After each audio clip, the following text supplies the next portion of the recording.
بسم اللہ الرحمن الرحیم۔ السلام علیکم ورحمۃ اللہ وبرکاتہ۔ عابد راجہ چینل کی طرف سے آج میں اپنے دوستوں کو رسول اللہ صلی اللہ علیہ وآلہ وسلم کا ایک بہت ہی پیارا فرمان بتاؤں گا۔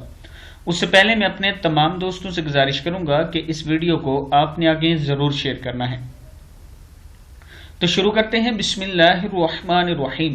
حضرت عبداللہ بن عمر رضی اللہ تعالی عنہ بیان کرتے ہیں کہ رسول اللہ صلی اللہ علیہ وآلہ وسلم نے فرمایا، جب کوئی شخص مرتا ہے تو روزانہ صبح اور شام دونوں وقت اس کا ٹھکانہ جہاں وہ آخرت میں رہے گا اسے دکھایا جاتا ہے۔ اگر وہ جنتی ہے تو جنت میں، اگر وہ دوزخی ہے تو دوزخ میں۔ یعنی اس کو جب کوئی شخص مرتا ہے تو روزانہ صبح و شام دونوں وقت اس کا ٹھکانہ جہاں وہ آخرت میں رہے گا اسے دکھایا جاتا ہے۔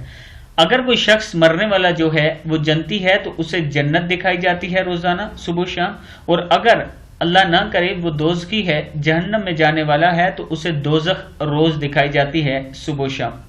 اللہ تعالیٰ سے دعا کیا کریں کہ اللہ تعالیٰ آپ کو جنت الفردوس میں جگہ عطا فرمائے، اور اللہ سے یہ بھی دعا کیا کریں کہ اللہ تعالیٰ ہمیں دوزخ کی آگ سے بچائے، اور اللہ ہی بچانے والا ہے۔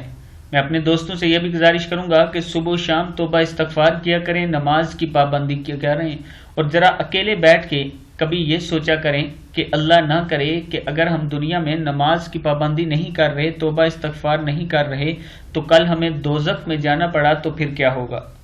جب آپ یہ سوچیں گے تو انشاءاللہ آپ نماز کے بھی پابند ہو جائیں گے اور توبہ استغفار بھی کرنا شروع ہو جائیں گے۔ السلام علیکم ورحمۃ اللہ وبرکاتہ۔